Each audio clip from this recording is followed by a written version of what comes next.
கண்ணியமிக்க அல்லாஹ்வின் நல்லடியார்களே, அல்லாஹ் ஜல்ல ஷானஹு தஆலா இந்த சமூகத்திற்கு ஒரு பெரும் பாக்கியமாக திருக்குர்ஆனை வழங்கி இருக்கிறான். குர்ஆனில் அல்லாஹ் ஜல்ல ஷானஹு தஆலா ஏராளமான அற்புதங்களை உள்ளடக்கி இருக்கிறான் என்றாலும் கூட அதற்கு முத்தாய்ப்பாக அல்லாஹ் ஜல்ல ஷானஹு தஆலா ஒவ்வொரு விஷயத்திற்கும் முன்மாதிரியாக தலையாக அல்லாஹ் ஜல்ல ஷானஹு தஆலா ஒரு விஷயத்தை வைத்திருப்பதை போல் குர்ஆனுக்கு முத்தாய்ப்பாக தலையாக சூரா அல் ஃபாத்திஹாவை வைத்திருக்கிறான். குர்ஆன் ஒரு அற்புதமானது. நபி ஸல்லல்லாஹு அலைஹி வஸல்லம் அவர்களுக்கு அவர்களுடைய வாழ்வில் ஏராளமான அற்புதங்களை கொடுத்திருந்தாலும் கூட இன்றளவும் கூட இன்றைக்கும் கூட நமக்கு மத்தியில் நபி ஸல்லல்லாஹு அலைஹி வஸல்லம் அவர்களுடைய நபித்துவத்தை உறுதிப்படுத்தக்கூடிய ஒரு பெரும் அற்புதமாக குர்ஆன் ஷரீஃப் நமக்கு மத்தியில் இருக்கிறது. குர்ஆன்ல அல்லாஹ் ஜல்ல ஷானஹு தஆலா ஆயிரக்கணக்கான லட்சக்கணக்கான எண்ணிலடங்காத பல்வேறு அற்புதங்களை வைத்திருக்கிறான். குர்ஆன் உங்களுடைய தேவையை பூர்த்தி செய்யக்கூடிய அம்சமாக இருக்கிறது. குர்ஆன் நீங்கள் நினைத்ததை சாதிப்பதற்கு உறுதுணையாக இருக்கக்கூடிய அம்சமாக இருக்கிறது. குர்ஆன் உங்களுக்கு நேர்வழி காட்டக்கூடியதாக இருக்கிறது. அறிவியலை விஞ்சக்கூடிய ஏராளமான அறிவியல் சார்ந்த விஷயங்களை குர்ஆன் தனக்குள்ளால் வைத்திருக்கிறது. ஒரு அம்சத்தை ரொம்ப சாதாரணமாக குர்ஆன் ஒரு அற்புதம் என்று சொல்லுவதற்கு ஒரு விஷயத்தை நாம் சாதாரணமாக யோசித்து பார்த்தால் போதும். ஏதாவது ஒரு துண்டு சீட்டில் எழுதப்பட்ட ஏதாவது ஒரு வாசகங்கள், அழகான கவிதைகளாக இருக்கலாம் அல்லது படிப்பினை தரக்கூடிய வரலாறுகளாக இருக்கலாம், எந்த மொழியில் உலகத்தில் எந்த மொழியில் இருக்கக்கூடிய எந்த ஒரு விஷயமாக இருந்தாலும் ஒரு முறை படிக்கலாம், 2 முறை படிக்கலாம், 5 முறை 10 முறை படிக்கலாம். அதற்கு மேல் ஒரே விஷயத்தை மீண்டும் மீண்டும் நம்மால் படிக்க முடியாது. நீங்கள் ஒரு செய்தித்தாளை எடுத்துக்கொள்ளுங்கள், அதில் ஏதாவது ஒரு பத்தியை எடுத்துக்கொள்ளுங்கள், ஏதாவது ஒரு வாக்கியத்தை ஒரு பத்தியை எடுத்து 1 முறை 2 முறை 3 முறை 5 முறை படியுங்களேன், உங்களால் படிக்க முடியாது. ஆனால் குர்ஆனுக்கு ஒரு அற்புதம் இருக்கிறது. நீங்கள் ஒரே வார்த்தையை ஒரே ஆயத்தை 1000 முறை மீண்டும் மீண்டும் மோதினாலும் கூட அது உங்களுக்கு சலிப்பை தராது. அல்லாஹ் அப்படி ஒரு அற்புதத்தை குர்ஆனுக்குள்ளே வைத்திருக்கிறான். இதிலே மிக முக்கியமான ஒரு அம்சம்னா சூரா ஃபாத்திஹா. நாம் குர்ஆன்ல 6666 ஆயத்துகள் இருப்பதை விளங்கி இருக்கிறோம். எல்லா ஆயத்துகளையும் தினம்தோறும் நாம் ஓதுவதில்லை.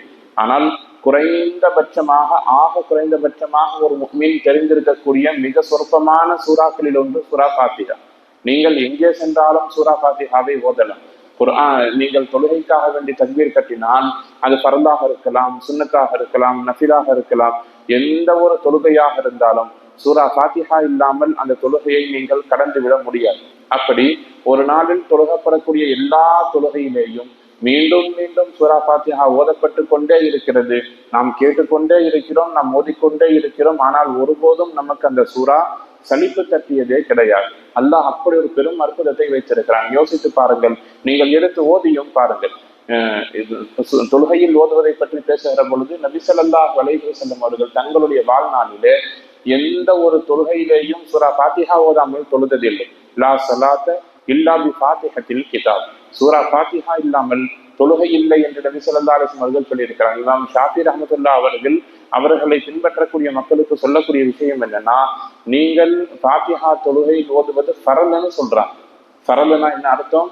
சூரா ஃபாத்திஹாவில் ஒரு எழுத்து கூட மாறாமல் நீங்கள் சுத்தமாக சரியாக ஓதணும். ஷாஃபியாக்களை பொறுத்தவரை சூரா ஃபாத்திஹாவில் ஒரு தப்பு வந்தால் தொழுகை முறிந்துவிடும்.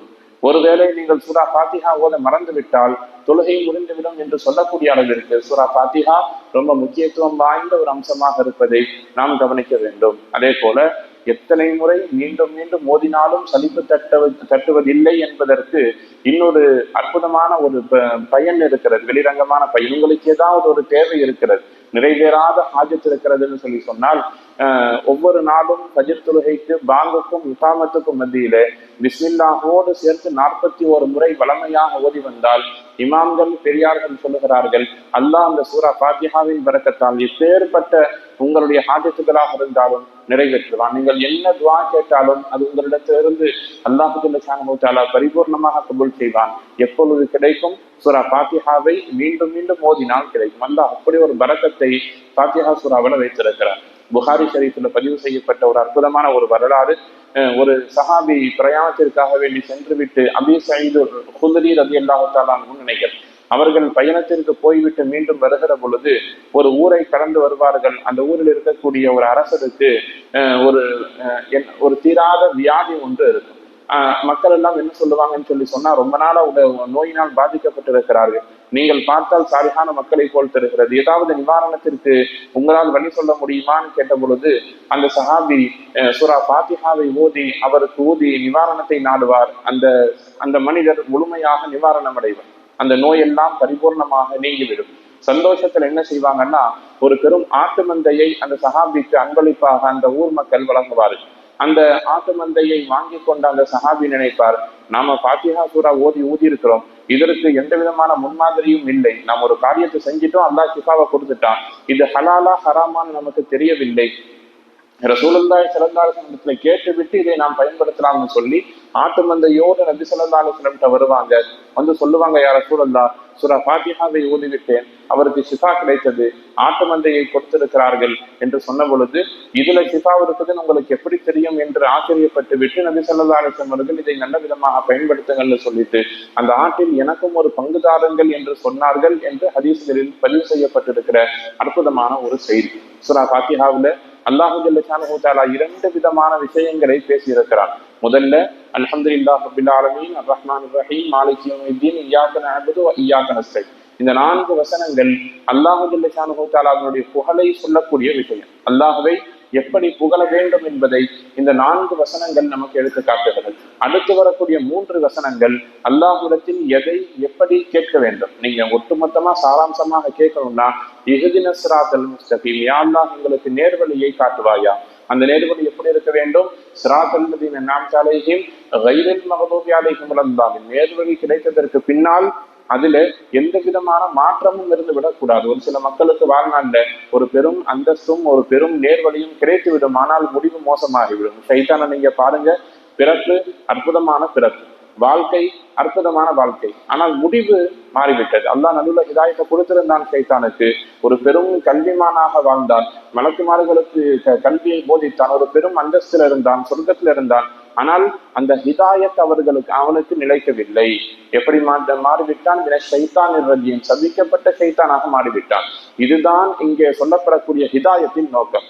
ஒரு நேர்வழி கிடைக்கணும், ஒரு ஹிதாயத்து கிடைக்கணும், அது கடைசி வரை மாற்றம் இல்லாமல் இருக்கக்கூடிய ஹிதாயத்தாக இருக்கணும், மௌத்து வரைக்கும் நேர்வழியாக இருக்கணும். ஒரு மனிதன் நல்லவனா கெட்டவனாங்கிறத வாழ்க்கை முடிவு செய்வதில்லை, அவர்களுடைய பிறப்பு முடிவு செய்வதில்லை, மரணம் தான் முடிவு செய்கிறது. முடியும் பொழுது எப்படி முடிகிறோம் என்பதை பொறுத்துத்தான் ஒட்டுமொத்த வாழ்க்கையில் பலனும் இருக்கிறது என்பதைத்தான் அல்லாஹ் சூசகமாக, உங்களுக்கு ஒரு ஹிதாயத்து வேண்டும், அந்த ஹிதாயத்து எப்படி இருக்கணும்? தடம் மாறாத ஹிதாயத்தாக இருக்க வேண்டும். ஒரு மனுஷனுக்கு ஹிதாயத்து கிடைச்சிருக்குன்னா பார்க்கக்கூடிய மக்கள் எல்லாம் சாலிஹானவர்களாக தெரிவார்கள், கேட்கக்கூடிய விஷயங்கள் எல்லாம் நன்மை வைக்கக்கூடிய காரியமாக மாறிவிடும். எல்லாத்துக்கும் என்ன வேணும்னா, மனதில் நேர்வழி வேண்டும், ஹிதாயத்து வேண்டும்.